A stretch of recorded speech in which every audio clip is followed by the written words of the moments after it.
What is good, my Rags of Fitness people, my Rags of Fitness folks, my Rags of Fitness family? It's your man Rags back off up in this thing. And when I tell you I'm up in it, I'm talking about I'm knee deep. All the way off up in it. For all of my weight loss journey people, keep God first. I mean, that's extremely important, extremely important, guys. Keep your head to the sky and shake all, and I mean all of them, all of the haters off. And for all my Crimson Tide football fans, can I please hit a roll, tide, roll, baby?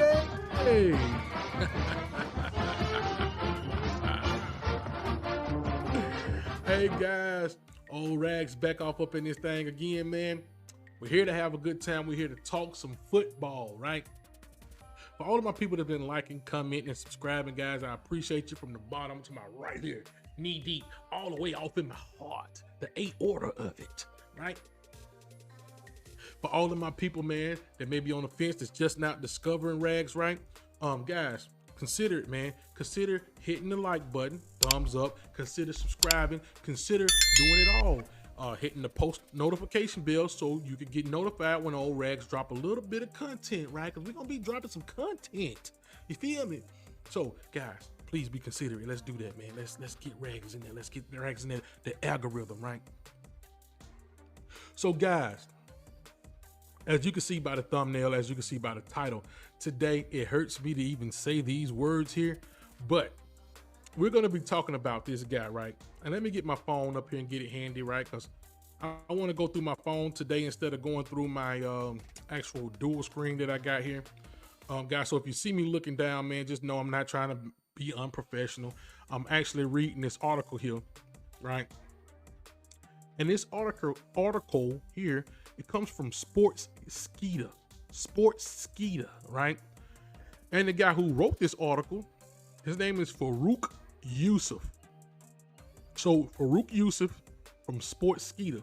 So guys, I'm just here to react to this article, right? And if you guys want to have a problem or take it up with somebody, take it up with this guy right here, Farouk Yusuf from Sports Skeeter, right? So the name of this article, the title of it reads, Top 5 Reasons Why Alabama Will Not Win the National Championship, guys. Let's react to this a little bit, right?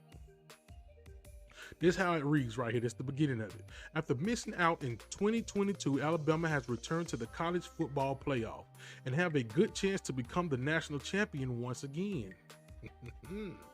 Coach Nick Saban is looking to win his 8th national championship and 7th in Tuscaloosa.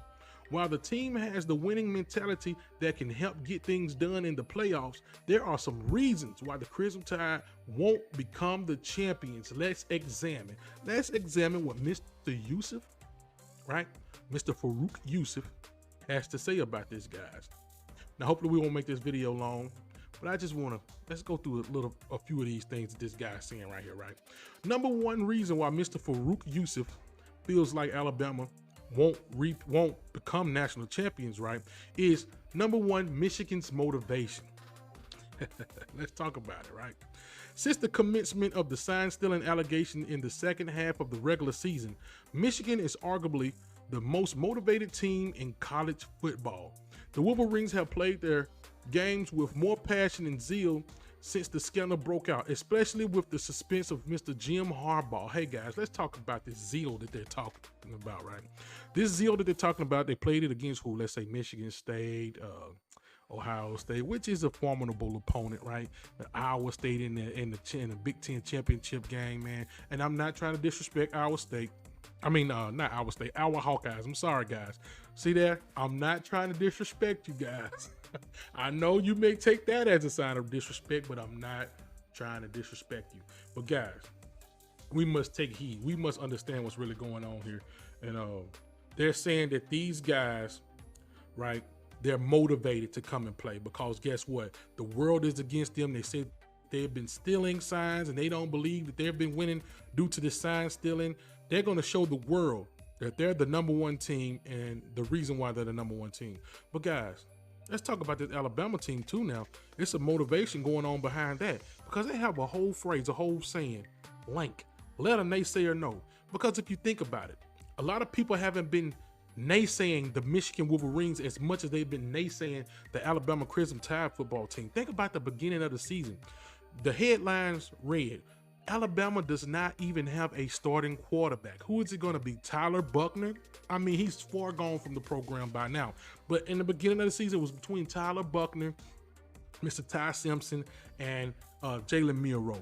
And after the performance that Jalen Milroe had against Texas, they wanted to pull him out, and everybody thought that Alabama was done. But the motivation of those players, right? They heard all of the former alumni and all of those guys talking trash about them, and they was motivated to show the world why they belonged in college football, and they was not dead and gone. So if you want to talk motivation, throw the L's up. Let a naysayer know, baby. Let's go to the next reason why this guy feel that Alabama will not become national champions and will not beat Michigan, right? Okay, number 2, the CFP inclusion controversy, right? CFP stands for College Football Playoff, the committee, right? Let's talk about it. Alabama was included in the CFP at the expense of Florida State, who ended the regular season with an unbeaten record and claimed the ACC championship. The fact that many in the college football world feel that the Crimson Tide doesn't deserve to be in the playoffs is already a big challenge for them. The external noise is bound to create some internal pressure in the team, which could be costly. I don't know who this guy Farouk Yusuf is, or if he's even been watching Alabama football this season. But do you know, I just stated reasons why we came up with the phrase link, right? Let a naysayer know. All the external noise is not only coming from opponents, but even from some Alabama football fans, right? Even some of the alumni that played there, these guys had to endure hearing these guys badmouth them. So that's a lot of external noise that was coming into the Alabama program. So Florida State, that has nothing to do with Alabama, baby. I'm gonna tell you that now. Now let's speak on Florida State. A lot of people think that, hey, that's Alabama's doing, right? Alabama is wrong for Alabama had nothing to do with Florida State actually being out. Let's break it down real quick, right? Say, for instance, Alabama did not beat Georgia, right? Georgia beat Alabama to remain the #1 team in the country, right? That makes Georgia #1. Michigan, still undefeated, right? Michigan, #2. Washington, still undefeated with 2 defeats, right? With 2 victories over the Oregon Ducks, right? That leaves Washington at #3. Who's going to be #4? Texas beats Oklahoma State, right? So who's going to go in #4, Texas or Florida State? Now, Florida State quarterback is still gone, right? Texas ended up beating Oklahoma State in their championship game. That means Texas was still going to leapfrog these guys. These guys was going to be left out the playoffs regardless. There's only 4 spots and there's 5 Power 5 conferences, guys. Somebody was going to be left out, and chances are Florida State was going to be left out either way it went. The only way they could have made it is if they wouldn't have had that injury to their quarterback, right? That's stated in the bylaws of the College Football Playoff Committee, how they judge the criteria of getting into the actual playoffs, guys. That's not my fault. That's not Alabama's fault. That's just the way it is, guys. All right, let's go to this next reason, right? #3, Michigan balanced offense. One of the secrets to Michigan's success over the last couple of years is its offense. Featuring Blake Corum and J.J. McCarthy, the offense has given a tough time to many defenses. The Michigan team features a balanced offense that utilizes both the running and passing game more evenly compared to many other teams in the landscape, right? Bama's defense may find it tough to contain the Wolverines' offensive play, which could contribute to their downfall. Guys, come on now, let's be real. Alabama has played some high-power offenses, and that LSU team was one of them, right? LSU, the Heisman Trophy winner, Jaden Daniels, and the running back that was behind him, that offense was clicking on all cylinders, guys, and we was able to contain those guys. I don't think Michigan's offense is as powerful as those guys were. You could talk about the Ole Misses, you could talk about all those guys, man, but let me tell you something, man. That defense is not going to bow down to no one. Mr. Kevin the Real Deal Steele. Kevin the Real Deal Steele. He's going to have these guys ready, man. Mr. Robert Baller is going to have these linebackers ballers, shot callers, 20-inch blades. These guys are going to be hanging all off of their quarterback, guys.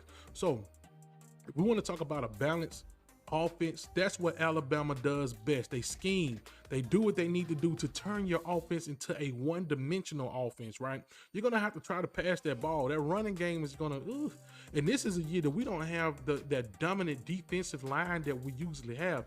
These guys have been collectively playing pretty good, right? But with Justin Igboekbe in that middle, kind of firming things up. You got my guys Dallas Turner coming off that edge, man. Hey, man, guys, we could turn your offense into one-dimensional very quick, and it'll make you have to change your game plan. So be careful with this balanced offense thing, guys. We all think we have something. As Mike Tyson said, you all think you can take that punch until you get punched in the mouth. And you all may think you have a balanced offense until we turn it into a one-dimensional offense, guys. So let's talk about number 4 right here, guys, right? Number 4, poor quarterback backup option. Let's talk about it. One area Alabama struggled earlier this season was at the quarterback position before Jalen Milroe turned up, right? He lacks a suitable backup who can take over in his absence. None of Tyler Buckner and Ty Simpson have been impressive this season. Considering the story of Jalen Hurts and Tua in the 2016 championship game, no one knows the importance of a brilliant backup quarterback more than the Crimson Tide. Now, that's understandable, guys. But hopefully, and I'm going to say this for both teams, hopefully both teams are injury-free, no injuries for no one. Everybody comes out of this thing healthy, guys. And hopefully both of these quarterbacks, running backs, and everybody get to play a full game, right? This begins to make me think that you guys are having some wishful thinking going on, right? Mr. what's his name? Farouk Yusuf, right? Are you thinking that this is going to happen? Now, it could very well happen. Football is a gladiator sport. I mean, you constantly got some contact going on, right? And he could get injured. And if he do, we would have to insert Mr. Ty Simpson and hope we can go from there. But let's not talk like that. Let's not even think like that, guys. I mean, if it happens, it happens, right? But here's the thing. I feel like Michigan thought that they was going to capitalize on Florida State not having a quarterback, right? Not having Mr. Travis, right? Florida State not having Mr. Travis, and they thought they was going to look up with that. So I hope that these guys are not really going to be gunning for our quarterback. Now, guys, I'm not putting that on you, Michigan. I'm just saying this guy, Mr. Farouk Yusuf, has sat here and said something about a backup quarterback. We don't even want to have to get to that, guys. Because, hey, what if Michigan have to get to their backup quarterback, right? Who knows? But we don't want to even think about that, guys. Okay. The fifth and final reason why Michigan's zeal to beat Alabama, right? Michigan is yet to beat Alabama in the 21st century. The last time the Wolverines had the better of the Crimson Tide was in 1999, which makes the Rose Bowl very important. Jim Harbaugh and co. are looking to have revenge on the Crimson Tide for their defeat in the 2019 Citrus Bowl. This Michigan setup has shown what they can do when they are zealous about something and will look to create huge problems for the Tide, right? So basically what they're saying is, man, Michigan wants Bama, right? I can remember back in the day, people used to make t-shirts and posters and stuff that said, "We want Bama, we want Bama," right? And when they finally got a taste of Bama, we all found out that's really not what you wanted, right? It's this guy, he's a rapper, his name is Mystical, right? He's got a saying that he usually say on some of his songs. He say, "I heard you was looking for me. Here I go." I'm pretty sure that's what Bama's going to be saying to anybody that's wanting Bama, that's got the zeal, that had the zeal to beat Alabama. "I heard you was looking for me. Here I go. The man right chill. Here I go." Guys, Bama not going to back down from nobody. If we was going to back down from anybody, it was going to be them Bulldogs. Guys, we're not backing down from Michigan Wolverines, man. Yeah, you look good against Iowa Hawkeyes and all those guys. Guys, this is a different brand of football, guys. So if you want that, if you got the zeal, that zeal better be on Super Saiyan level 5 billion, right? Because when you come in here, when we step into that Rose Bowl, man, we're gonna lock the gates up, and this is a gladiator sport now, baby. Hey, it ain't gonna be roses in the Rose Bowl, baby. And if it is, it's gonna be for a funeral. Guys, I'm just telling you what it is, man. So check this out, guys. That'll make this video kind of long, man. Rags just wanted to react to that article that just came out maybe a day or so ago, man. Sports Skeeter, like I said, is the source of that, and the guy who wrote the article name is Farouk Yusuf, right? So all my Alabama fans, please don't think by the title that it's me that's saying this stuff. I'm just reacting to it, guys. That's all I'm doing, man. You know I believe in my tide, and I believe my tide gonna take this thing, man, and we gonna roll. Big wheels keep on turning, baby. That's what we gonna do. That's what we gonna do. Keep on turning. We hopefully we gonna wind up in Houston, right? And I made a video earlier saying that we was gonna wind up in Houston, baby, and we're close to it. The time is winding down. We're getting closer and closer. They already stated in that article, man, hey, Michigan haven't beaten Alabama in the 21st century. Will you beat Alabama in the 21st century? I don't know, guys. But with all of that being said, man, old Rags got to get up out of here. I gotta go. I gotta go now. I'm talking about quick, fast, like in a hurry. I know you like looking down into the deep of my eyes. I know you like doing it. But guess what? Old Rags gotta go. I'm talking about now. Already. Yeah.